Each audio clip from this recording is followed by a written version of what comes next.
Om Swastiastu. Assalamualaikum warahmatullahi wabarakatuh. Shalom, namo budaya, dan salam sejahtera untuk kita semua. Perkenalkan, nama saya Komang Ayuwandira Junisa Putri, NIM 19015111005 dari Universitas Udayana. Baik, pada kesempatan kali ini ada pemateri yang akan saya bawakan mengenai kalimat, struktur kalimat, dan tingkatan kalimat. Untuk itu, apa saja hal-hal yang pelajari mengenai kalimat, struktur kalimat, dan juga tingkatan kalimat? Yuk, simak penjelasan berikut ini.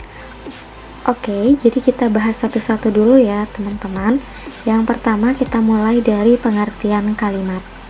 Nah, dalam kamus linguistik dikatakan bahwa kalimat adalah kesatuan ujar yang mengungkapkan suatu konsep pikiran dan perasaan.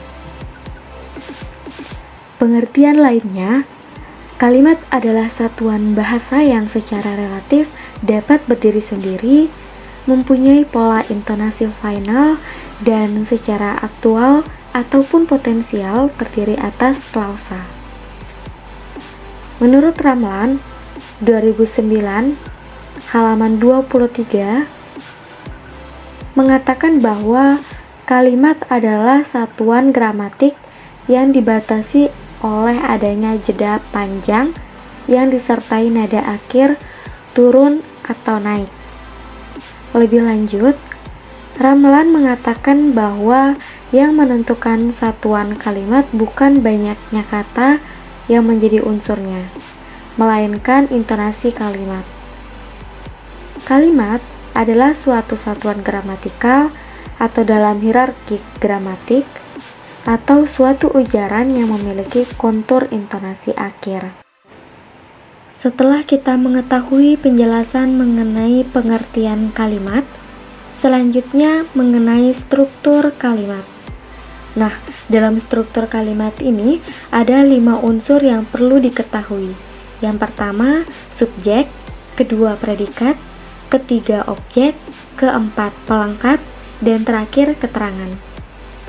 Dapat dikatakan sebuah kalimat apabila terdiri dari subjek, predikat, dan objek. Namun, apabila terdiri dari subjek, predikat, objek, keterangan, atau pelengkap, itu sudah dikatakan kalimat utuh karena semua unsur-unsur hadir dalam satu kalimat. Selanjutnya yang perlu kita bahas mengenai subjek. Ada beberapa ciri-ciri subjek. Yang pertama, umumnya di awal kalimat.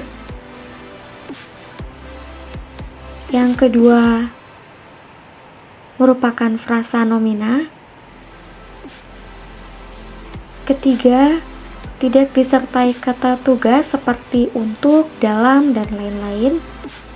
Keempat, dapat diidentifikasi dengan kata tanya, siapa atau apa.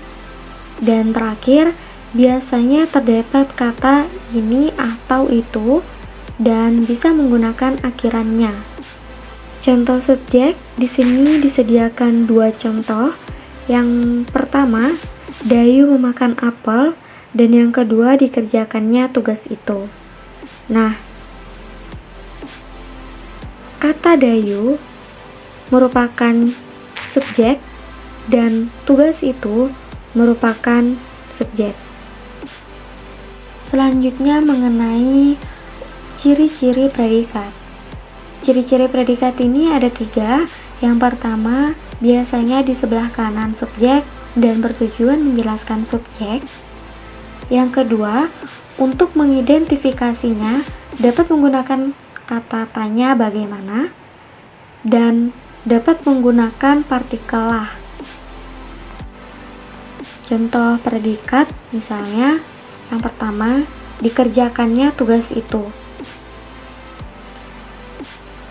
Kata dikerjakannya itu merupakan predikat dan tugas itu merupakan subjek. Kemudian kata Dayu memakan apel. Dayu di sini merupakan subjek dan memakan merupakan predikat. Ciri-ciri objek yang pertama, berada di sebelah kanan predikat. Yang kedua, berupa nomina. Yang ketiga, dapat berpindah posisi dalam kalimat pasif dan dapat diganti dengan nya. Contoh objek yang pertama, Dayu memakan apel. Dayu merupakan subjek, memakan merupakan predikat, apel merupakan objek. Pada contoh tersebut merupakan kalimat aktif. Sementara kalimat pasifnya yaitu apel dimakan Dayu. Apel yang tadinya menjadi objek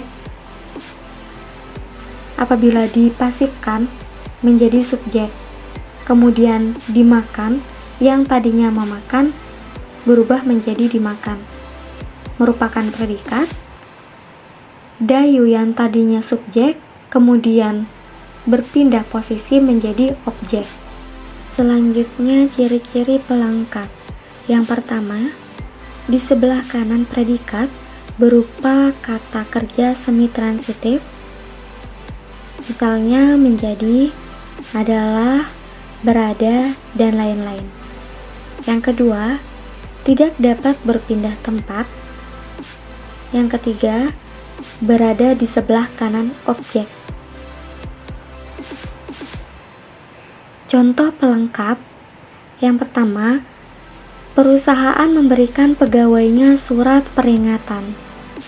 Perusahaan di sini merupakan subjek, memberikan merupakan predikat, pegawainya merupakan objek, surat peringatan merupakan pelengkap. Contoh selanjutnya, Pak Nyoman menjadi camat Kecamatan Lariang yang baru. Pak Nyoman merupakan subjek, menjadi merupakan predikat verba semi-transitif. Camat Kecamatan Lariang yang baru merupakan pelengkap. Selanjutnya adalah keterangan. Ciri-ciri keterangan yang pertama merupakan kata berpreposisi.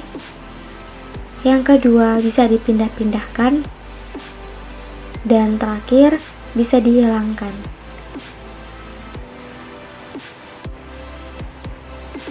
Di sini dapat diketahui bahwa pelengkap itu tidak dapat dihilangkan, sedangkan kata keterangan itu dapat dihilangkan. Seperti contoh berikut. Yang pertama, Dayu memakan apel kemarin sore di taman.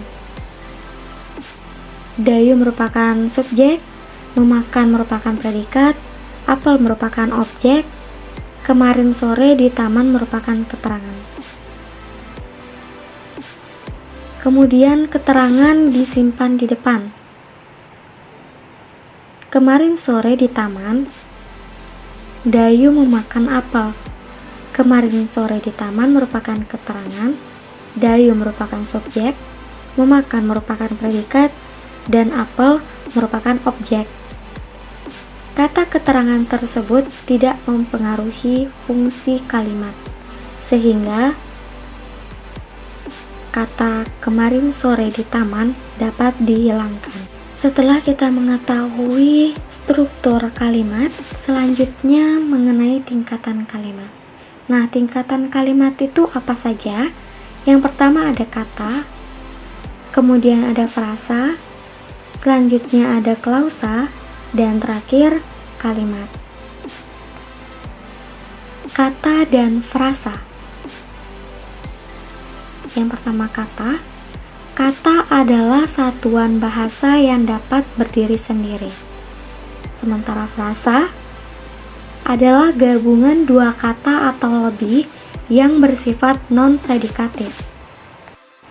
Ciri-ciri frasa yang pertama, terbentuk atas dua kata atau lebih dalam pembentukannya. bersifat non-predikatif. Selanjutnya, menduduki satu fungsi gramatikal dalam kalimat. Mendukung satu kesatuan makna gramatikal. Contoh kata, misalnya terdapat pada kalimat perusahaan memberikan pegawainya surat peringatan. Pada contoh kalimat di atas terdapat 5 kata. Yang pertama, kata perusahaan. Kedua, kata memberikan. Ketiga, kata pegawainya. Keempat, kata surat. Dan terakhir, kata peringatan. Sementara contoh frasa dapat dilihat pada kalimat seorang anak sedang memasak nasi goreng. Pada contoh kalimat di atas terdapat 3 frasa, yaitu yang pertama, seorang anak, kemudian sedang memasak, dan nasi goreng. Selanjutnya, klausa dan kalimat. Klausa adalah gabungan kata yang terdiri dari subjek dan predikat, serta berpotensi menjadi kalimat. Sementara kalimat adalah gabungan beberapa kata yang setidaknya mengandung subjek dan predikat. Kalimat diawali huruf kapital, memiliki tanda baca, dan memiliki intonasi final. Ciri-ciri klausa itu ada 2. Yang pertama, terdiri dari 2 kata atau lebih, mengandung subjek dan predikat. Ciri yang kedua, memiliki fungsi gramatikal dalam kalimat, tidak memiliki intonasi final dan tanda baca. Berikut ini contoh-contoh klausa dalam kalimat. Yang pertama, pada kalimat ibu sedang memasak, sedangkan ayah sedang membaca. Klausa pertama terdapat pada kata ibu sedang memasak, dan klausa kedua terdapat pada kata ayah sedang membaca. Nah, pada contoh kedua, kalimatnya misalnya Ayu belajar saat Willy bekerja. Nah, klausa pertama terdapat pada kata Ayu belajar, dan klausa kedua Willy bekerja. Sekian yang dapat saya sampaikan. Semoga apa yang saya sampaikan pada kesempatan kali ini dapat bermanfaat. Saya akhiri dengan para Santi, Om Santi, Santi, Santi Om. Wassalamualaikum warahmatullahi wabarakatuh. Shalom, namo buddhaya, dan salam sejahtera untuk kita semua. Terima kasih. Bye.